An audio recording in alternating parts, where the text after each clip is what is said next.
Bem-vindo ao Relator Sombrio, o canal onde a escuridão da mente humana é analisada sob a luz fria dos fatos. Hoje, você vai entrar em um território onde o horror ultrapassa o crime, um lugar em que a fome não é apenas física, mas moral, espiritual e monetária. Porque na América até o horror pode gerar dinheiro, fama e poder. Ao longo da história, poucos crimes chocaram tanto o mundo quanto os cometidos por homens que fizeram do corpo humano o centro de seus rituais pessoais de prazer, raiva e loucura. 5 nomes, 5 estados, 5 retratos do inferno.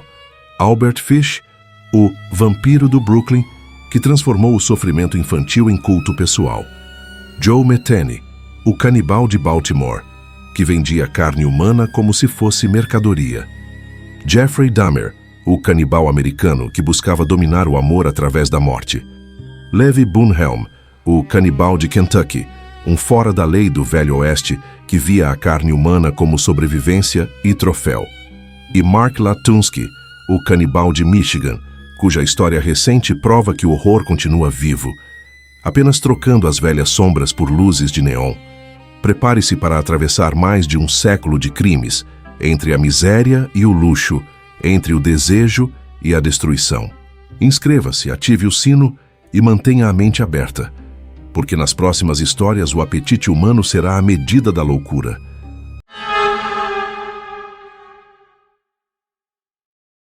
O nome Albert Fish ecoa como uma cicatriz na história do crime americano. Um homem franzino de olhar dócil e modos educados que escondia por trás da aparência inofensiva uma das mentes mais perturbadoras do século XX. Nascido em 1870, em Washington, D.C., Fish cresceu em meio à miséria e ao abandono. Seu pai morreu quando ele tinha apenas 5 anos e sua mãe, incapaz de sustentá-lo, o deixou em um orfanato. Foi ali que ele aprendeu a confundir dor com afeto. Castigado diariamente, descobriu que o sofrimento físico lhe causava prazer. Essa associação entre punição e prazer moldaria sua mente de forma irreversível. Quando adulto, tornou-se pintor de casas, casou-se e teve 6 filhos. Levava uma vida aparentemente comum, mas sob a superfície, cultivava fantasias que se tornariam crimes inomináveis. Fish acreditava que tinha uma missão espiritual: punir e purificar crianças através da dor. Lia obsessivamente passagens bíblicas sobre sacrifícios e via nelas justificativas divinas para o que fazia. Guardava recortes de jornal sobre assassinatos e tragédias, colecionava instrumentos de tortura e mantinha uma vida dupla: pai exemplar de dia, predador à noite. O modus operandi de Fish era meticuloso.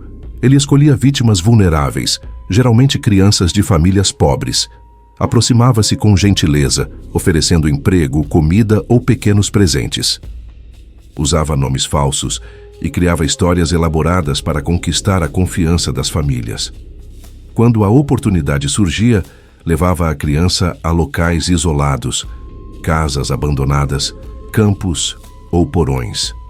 Lá, amarrava suas vítimas, torturava-as com prazer quase ritualístico e, em muitos casos, as matava lentamente, experimentando o terror em seus rostos como se fosse uma espécie de alimento espiritual.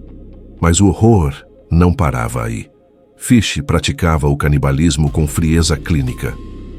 Fervia partes do corpo, descrevendo mais tarde aos policiais o sabor, o cheiro, a textura. Em seus diários, falava sobre o banquete dos inocentes e afirmava que comer carne humana o aproximava de Deus.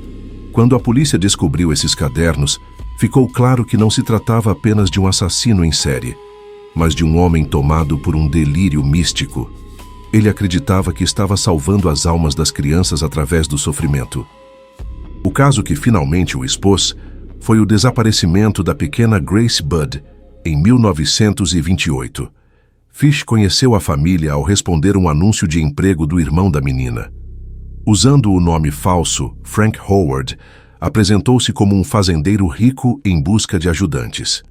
Ganhou a confiança da família e, em um domingo, convidou Grace para uma suposta festa de aniversário da filha. A menina nunca mais foi vista com vida. Durante 6 anos, o caso permaneceu sem solução. Até que, em 1934, uma carta chegou à casa dos Budd. Era de Albert Fish. A carta é um dos documentos mais aterradores da história criminal americana.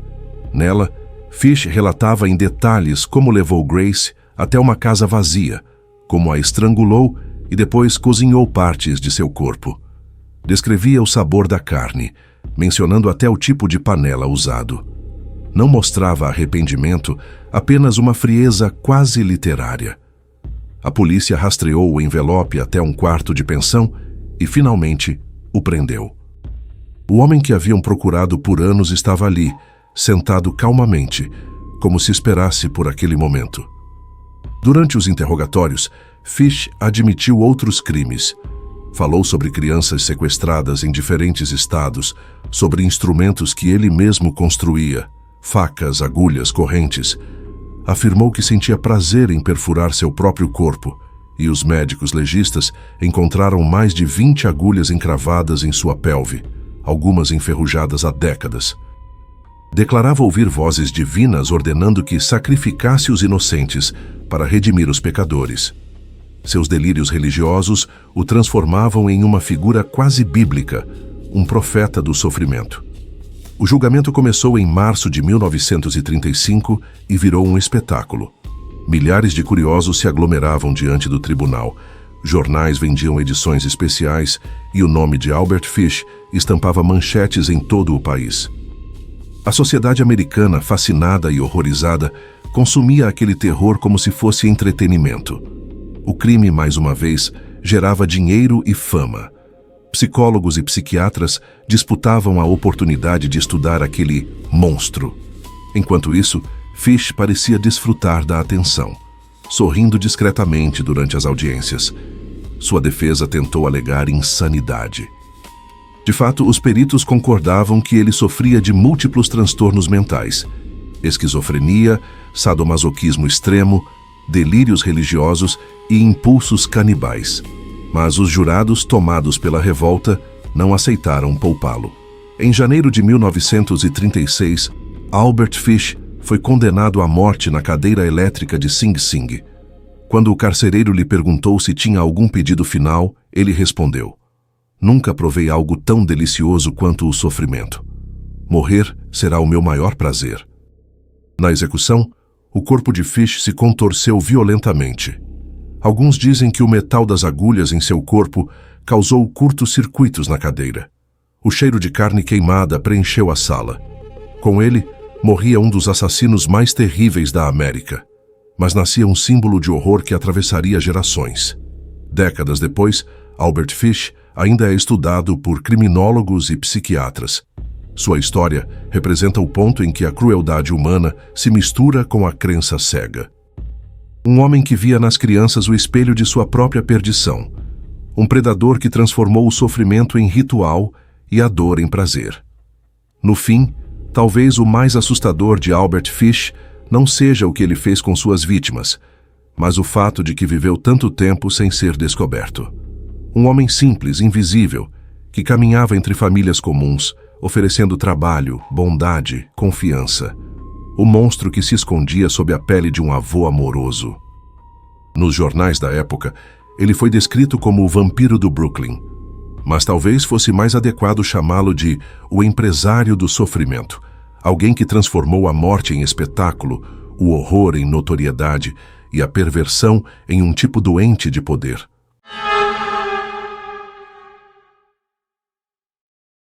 Baltimore, Maryland, década de 1990. A cidade respirava o caos de uma era marcada por pobreza, drogas e violência.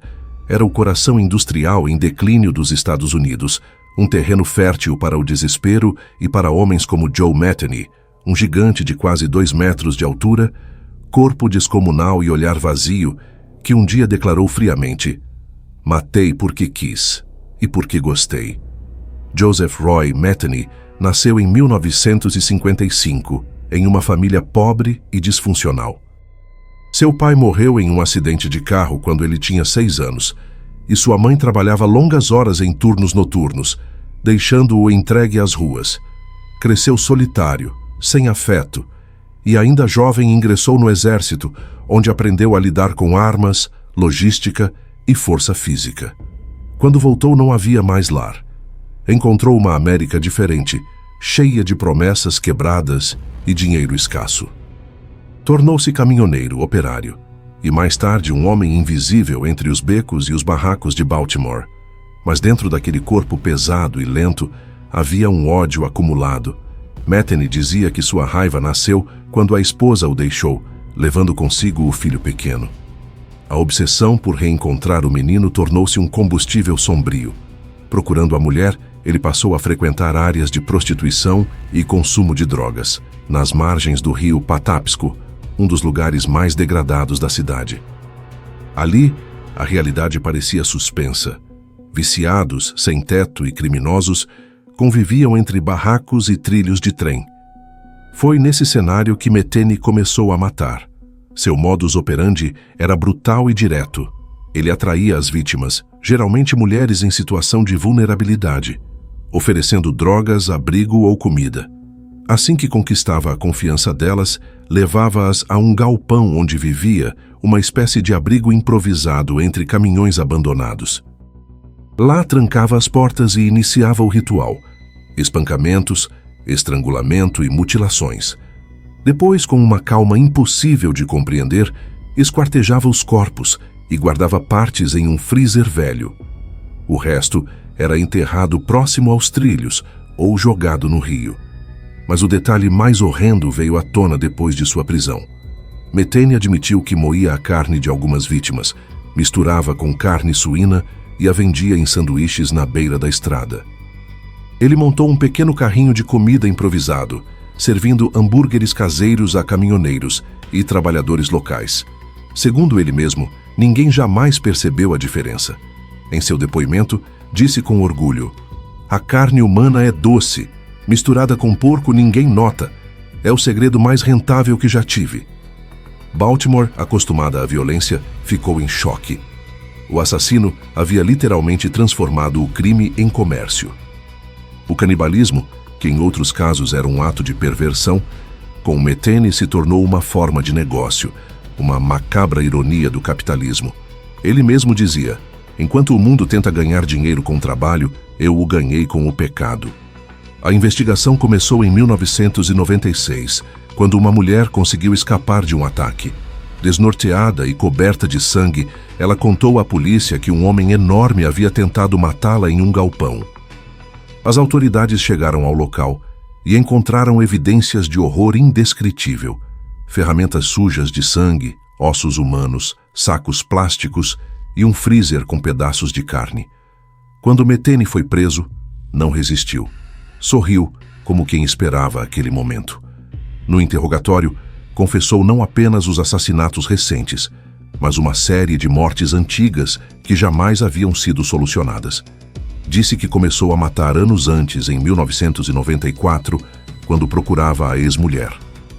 Encontrou 2 homens que supostamente sabiam o paradeiro dela. Bebeu com eles, esperou que adormecessem e os atacou com um machado. Depois, arrastou os corpos até o rio. Naquela noite, algo dentro dele se acendeu. Uma sensação de domínio, de poder absoluto. Dizia que matar era uma maneira de controlar o destino e que se sentia rico em força quando via a vida se esvair de alguém. Os promotores o descreveram como um sádico sem remorso. Os psiquiatras o classificaram como psicopata funcional, alguém que entendia perfeitamente o certo e o errado, mas simplesmente não se importava. Em juízo, Metheny falava com naturalidade sobre suas vítimas, chamava-as de lixo da sociedade e dizia que ninguém sentiria falta delas. A frieza com que se referia aos mortos fez o tribunal silenciar diversas vezes. Durante o julgamento, tentou justificar parte de seus crimes, alegando que agia sob o efeito de drogas e raiva. Mas a quantidade de detalhes que lembrava, os horários, os locais, até o peso exato das vítimas, mostrava que nada havia sido feito por impulso. Ele planejava, esperava e executava com cálculo. Os promotores chamaram-no de o açougueiro de Baltimore. A mídia transformou o caso em espetáculo. Programas de TV, revistas e jornais competiam por entrevistas exclusivas e Metheny, como muitos assassinos em série, parecia gostar da fama. Dizia que não se arrependia e que apenas contava a verdade que os outros tinham medo de ouvir. O horror se tornava notícia e a notícia, lucro. O público, dividido entre repulsa e curiosidade, consumia cada detalhe como um produto mórbido. Em 1998, Joe Metheny foi condenado à morte. No entanto, anos depois, sua pena foi convertida em prisão perpétua. Em 2017, foi encontrado morto em sua cela, aparentemente de causas naturais. Morreu dormindo, sem jamais demonstrar arrependimento. Os investigadores acreditam que o número real de suas vítimas pode ser muito maior do que o que confessou. Ele alegou ter matado 10 pessoas, mas apenas metade dos corpos foi localizada. O terreno onde vivia foi demolido e transformado em um espaço vazio, coberto por mato, como se a cidade quisesse apagar a lembrança do que aconteceu ali. Joe Metheny deixou para trás uma lição sombria. Em um mundo onde até a violência pode ser transformada em mercadoria, o horror pode assumir a forma de um negócio. Ele foi o assassino que levou o canibalismo a outro patamar, o de um empreendimento doentio, onde o lucro se misturava ao sangue. Baltimore jamais esqueceu o nome. Entre os becos e trilhos enferrujados, ainda se contam histórias de caminhoneiros que comeram seus sanduíches especiais. E em cada mordida, sem saber, talvez tenham provado o gosto da morte. No fim, Joe Metheny encarna a imagem perfeita do predador urbano, um homem invisível, produto da miséria e do vício, que descobriu na violência uma forma de sentir poder. Um assassino que não só destruiu vidas, mas também lucrou com elas. O verdadeiro canibal de Baltimore, onde o crime e o comércio se uniram no mais grotesco dos banquetes.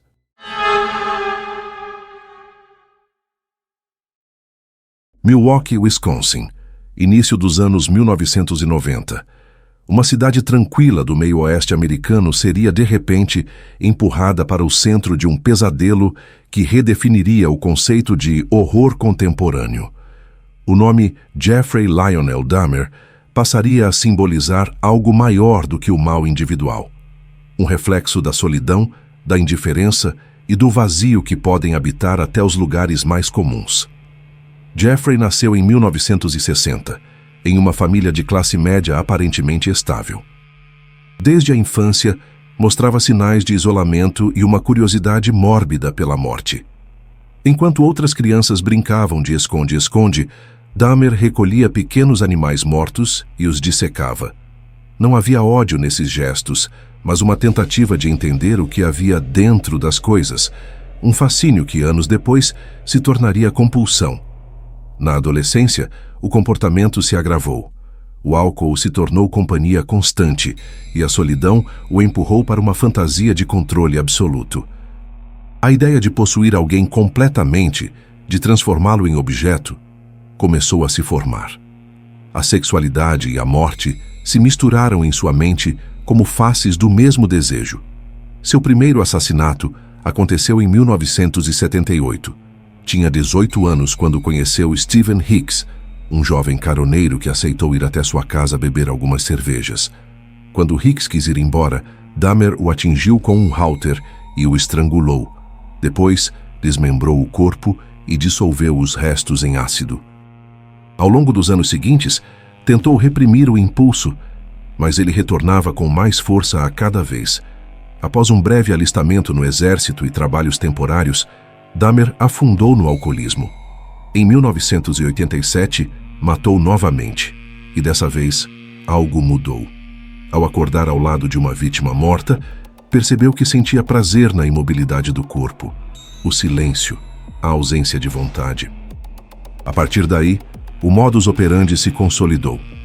Ele atraía homens jovens, geralmente negros ou asiáticos, oferecendo dinheiro em troca de fotos.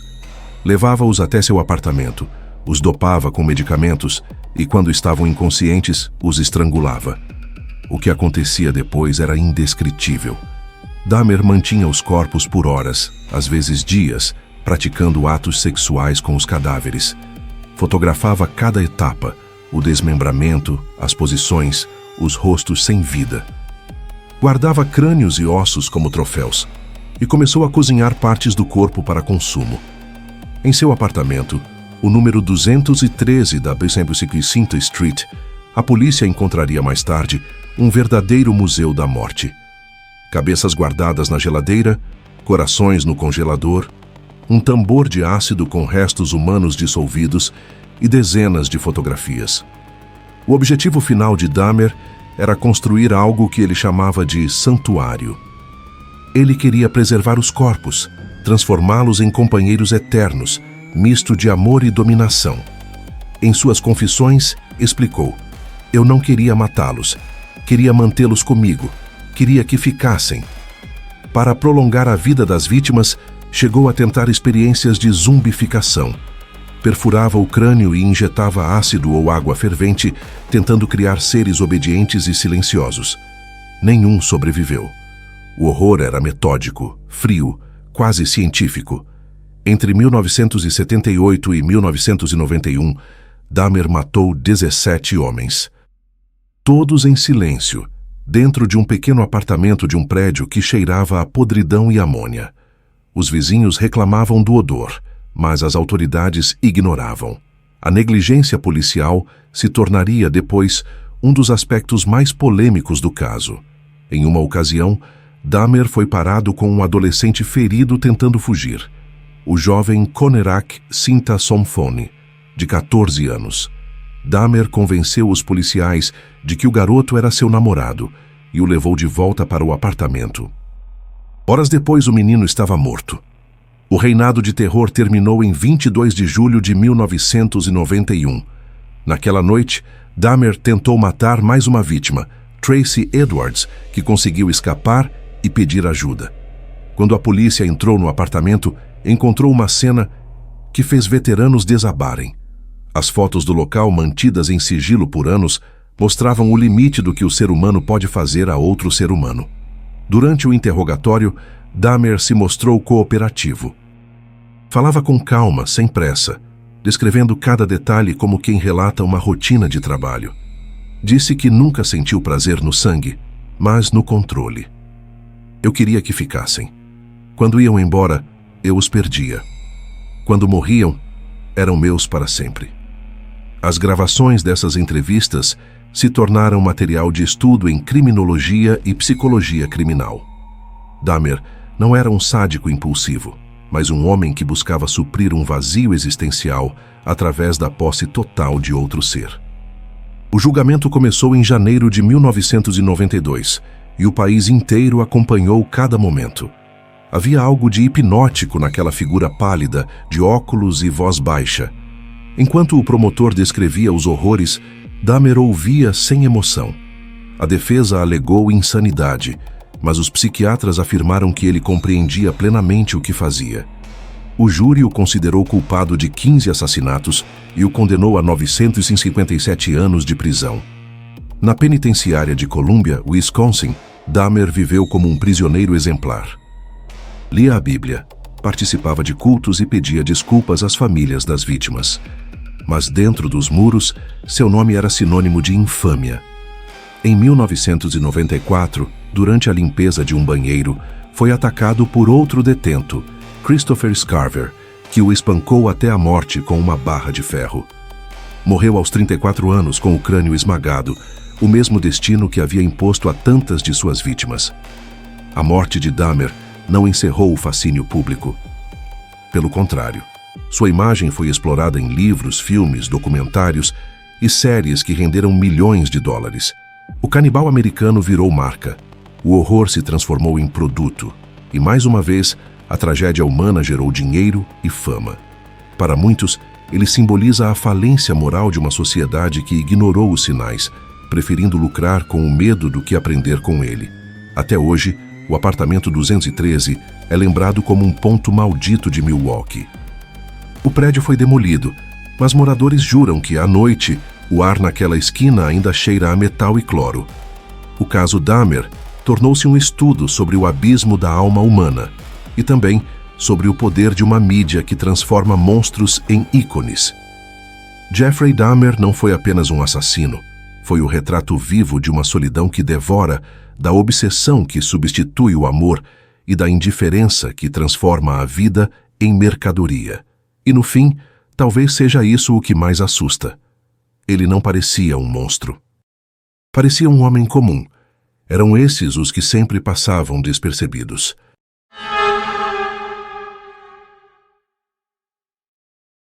Antes de existirem serial killers com retratos em jornais, havia homens como Levi Boone Helm, o primeiro canibal conhecido do Velho Oeste americano.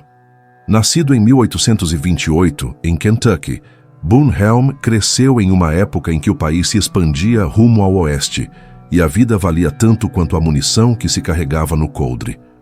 Ele era a encarnação mais selvagem daquele território sem lei, alto, ágil, de olhar frio e um gosto incontrolável pela violência. A história de Boone começa como a de tantos aventureiros americanos do século XIX. Filho de fazendeiros, aprendeu desde cedo a manejar facas, pistolas e cavalos. Mas o que o diferenciava dos outros meninos era uma propensão quase natural à brutalidade. Relatos de vizinhos diziam que, quando irritado, Boone gostava de matar animais e exibir os restos como troféus. Na juventude, tornou-se um cavaleiro habilidoso, mas também um alcoólatra. Casou-se aos 23 anos e teve uma filha, mas o casamento terminou em tragédia. Bêbado e furioso, Boone espancou a esposa e destruiu a casa. Foi internado à força em um hospital psiquiátrico, de onde escapou pouco depois, iniciando uma jornada de sangue que se estenderia por mais de 2 décadas. Nos anos seguintes, Boone Helm percorreu o oeste americano cometendo roubos, assassinatos e atrocidades que se misturariam à própria história da expansão americana. Viajou por Oregon, Utah, Califórnia e Montana, sempre deixando um rastro de morte. Era conhecido por seu temperamento explosivo e por matar por motivos banais. Uma dívida, uma discussão, um olhar atravessado. Quando a fome o encurralava nas montanhas, ele recorria à carne humana sem hesitar. A primeira vez que confessou o canibalismo foi durante uma travessia pelos picos gelados de Sierra Nevada. O grupo que o acompanhava ficou sem comida após perder os cavalos. Um a um, começaram a morrer. Boone sobreviveu, alimentando-se dos corpos dos companheiros. Mais tarde contaria o episódio rindo, dizendo que a carne era macia e quente, melhor que de veado. Esse seria o início de uma série de atos que o transformariam em lenda. Durante as décadas de 1850 e 1860, o Oeste fervilhava de aventureiros em busca de ouro e fortuna. A lei era fraca e o dinheiro fácil atraía tanto sonhadores quanto assassinos. Boone Helm se encaixava perfeitamente nesse mundo. Em cada cidade que chegava, deixava histórias de violência e destruição. Em Utah, matou um homem por negar-lhe um cavalo. Em Idaho, esfaqueou outro durante uma aposta. Em Oregon, fugiu de uma cadeia após assassinar o carcereiro. Em uma ocasião, contou ter caçado um parceiro de viagem apenas para comer a carne mais fresca possível. As testemunhas diziam que ele gostava de narrar seus crimes, com um misto de orgulho e ironia. Quando falava de canibalismo, dizia: "É melhor comer carne humana do que morrer de fome. E se for de um inimigo, melhor ainda." Os jornais da época começaram a chamá-lo de The Kentucky Cannibal, o canibal de Kentucky. O nome corria entre mineiros, caçadores e bandidos como uma maldição. Boone parecia se alimentar não apenas de carne, mas de reputação. A fama o excitava. Gostava de ser temido e seu nome virou sinônimo de selvageria. Em uma América que glorificava o pistoleiro e o fora da lei, ele representava o lado mais sujo do mito, o homem que cruzava o limite entre a sobrevivência e o prazer pela morte. Seu modus operandi variava conforme a situação, mas sempre envolvia violência direta. Não era um assassino furtivo. Matava à vista de todos rindo e se vangloriava depois. Gostava de usar facas grandes, afiadas até o brilho metálico cegar sob o sol do deserto. Segundo relatos de um de seus cúmplices, Boone chegou a abrir o abdômen de uma vítima e tirar o coração ainda pulsando, dizendo que a carne quente tem mais poder. Atribuía ao ato uma espécie de energia vital, como se acreditasse que absorvia a força dos mortos. Em 1862, durante a Corrida do Ouro de Montana, Boone e um grupo de criminosos se uniram aos gangues de Plummer, responsáveis por uma onda de assassinatos e saques na região de Bannack. O caos dominava a fronteira.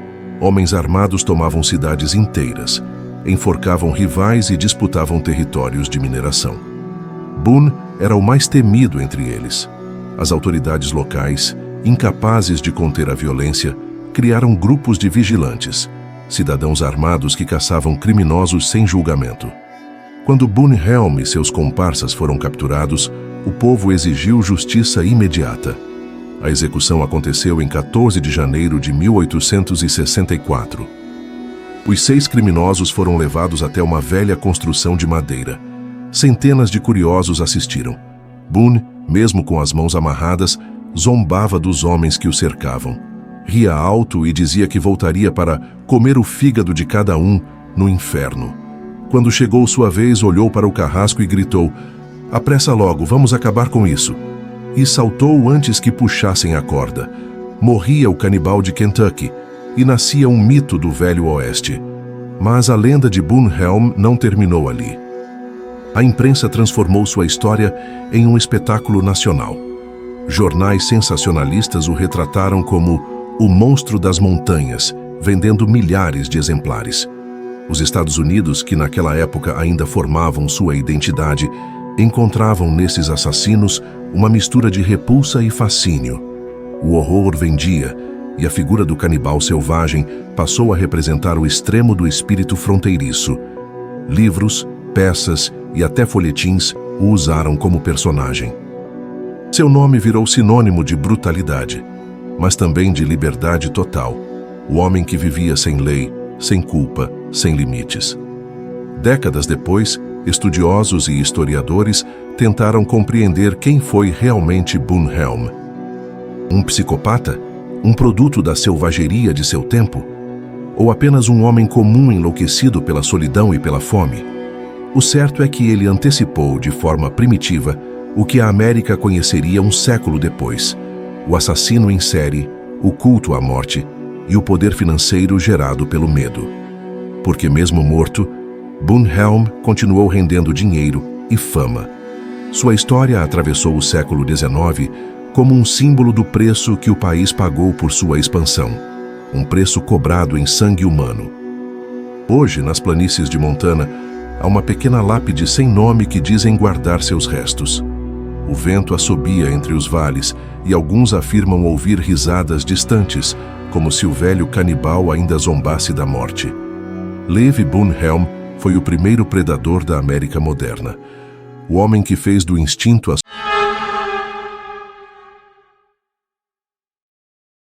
Em 2019, a pequena cidade de Bennington Township, Michigan, parecia o retrato da tranquilidade americana. Ruas limpas, gramados bem cuidados, uma comunidade de poucos milhares de habitantes. Nada ali sugeria que, dentro de uma casa comum de tijolos, aconteceria um crime que deixaria até os investigadores mais experientes em silêncio absoluto. Na madrugada de 28 de dezembro de 2019, o desaparecimento de Kevin Bacon, um cabeleireiro de 25 anos, mobilizou a região. Jovem, carismático, popular entre amigos, Kevin havia marcado um encontro pelo aplicativo Grindr com um homem mais velho. Quando não apareceu para o almoço de Natal e não respondeu às mensagens, a família acionou a polícia. O que viria a seguir chocaria até os mais acostumados com o submundo do crime americano. Os agentes rastrearam o celular da vítima até uma propriedade isolada, pertencente a Mark David Latunsky, então com 50 anos. Quando invadiram a casa, o cenário era de pesadelo. O corpo de Kevin Bacon estava pendurado de cabeça para baixo, acorrentado ao teto do porão. Partes haviam sido removidas com precisão cirúrgica. Latunsky confessaria, horas depois, ter cortado a garganta da vítima, drenado o sangue e comido parte de sua carne. A confissão não veio sob pressão. Ele parecia calmo, quase orgulhoso. disse aos policiais que o ato havia sido consensual, parte de um ritual sexual, e que acreditava estar purificando o corpo e a alma de Kevin. Os investigadores perceberam rapidamente que não se tratava apenas de um crime sexual extremo, mas de uma mente mergulhada em delírios e perversões que misturavam erotismo, religião e poder. Mark Latunsky era um homem de aparência comum.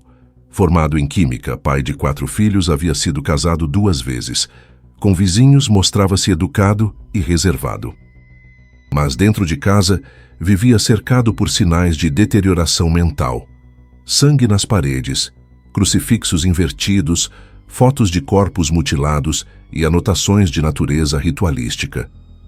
Seu histórico revelava uma sucessão de internações psiquiátricas, surtos paranoicos e tentativas de suicídio.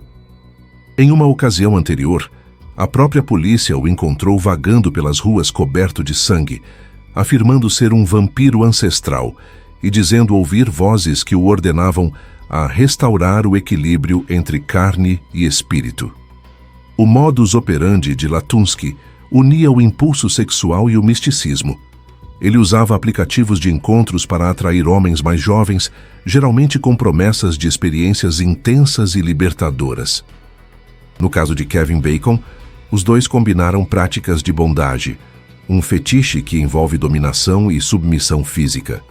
O que começou como um encontro consensual se transformou em tortura. De acordo com o relatório forense, Kevin foi ferido, suspenso e mutilado, ainda com sinais vitais.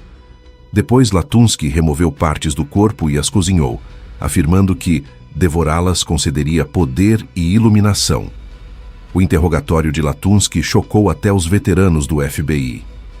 Ele falava com serenidade, sem demonstrar arrependimento, e descrevia o ato como um sacrifício necessário para transformar o corpo em fonte de energia divina.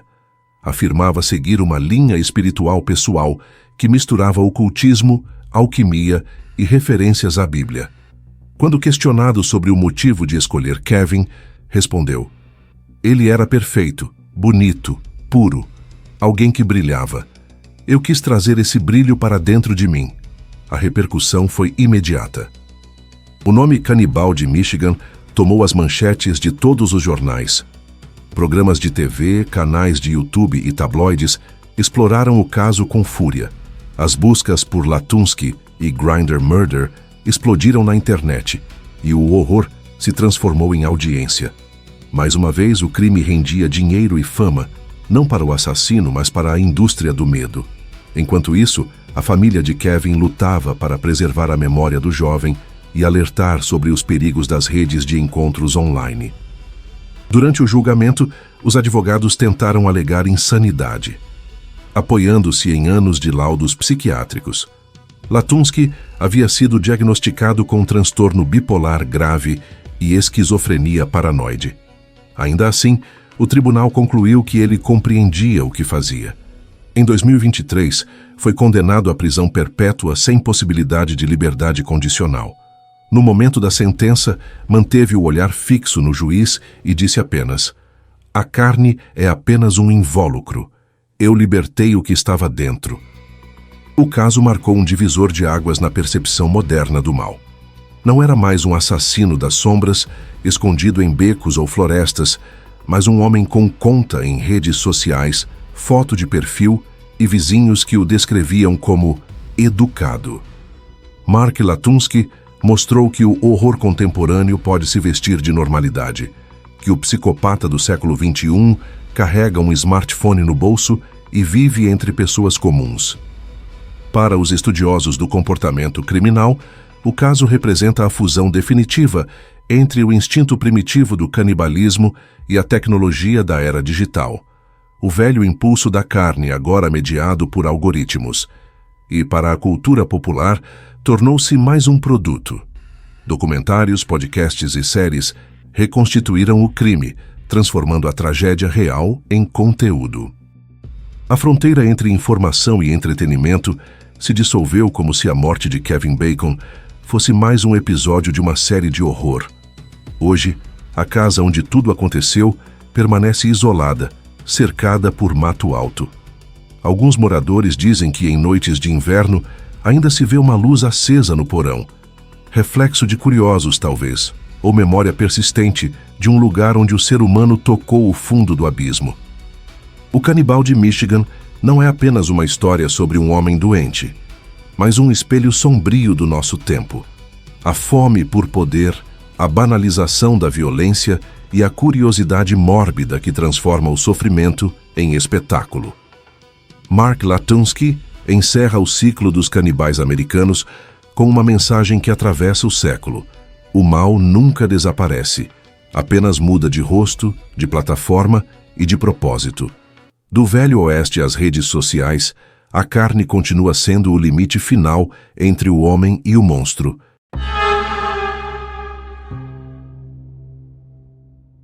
Da miséria das ruas do Brooklyn ao brilho mórbido do porão em Michigan, uma linha invisível atravessa um século de horror. O instinto de devorar. Albert Fish, Joe Metheny, Jeffrey Dahmer, Levi Boone Helm e Mark Latunsky. 5 nomes que revelam que o mal não pertence a uma época, mas a uma condição humana que insiste em reaparecer sob novas formas. Uns mataram por prazer, outros por delírio, alguns por sobrevivência.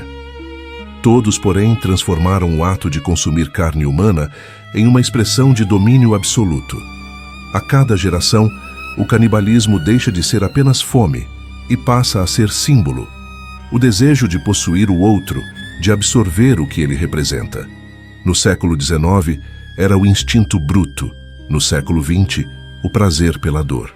E no XXI, o espetáculo digital da loucura. Em todos eles, o horror gerou algo em comum: dinheiro, fama e poder. A sociedade consome o crime como os assassinos consumiram suas vítimas, mastigando os detalhes, saboreando o medo e pedindo mais. No fim, talvez o verdadeiro canibalismo não esteja apenas nesses homens, mas em todos nós, na forma como nos alimentamos do sofrimento alheio, como transformamos tragédias em entretenimento e a morte em conteúdo. Eles devoraram corpos, nós, histórias. Se o mal tem apetite, é porque sempre há quem o alimente. E o ciclo, como sempre, recomeça.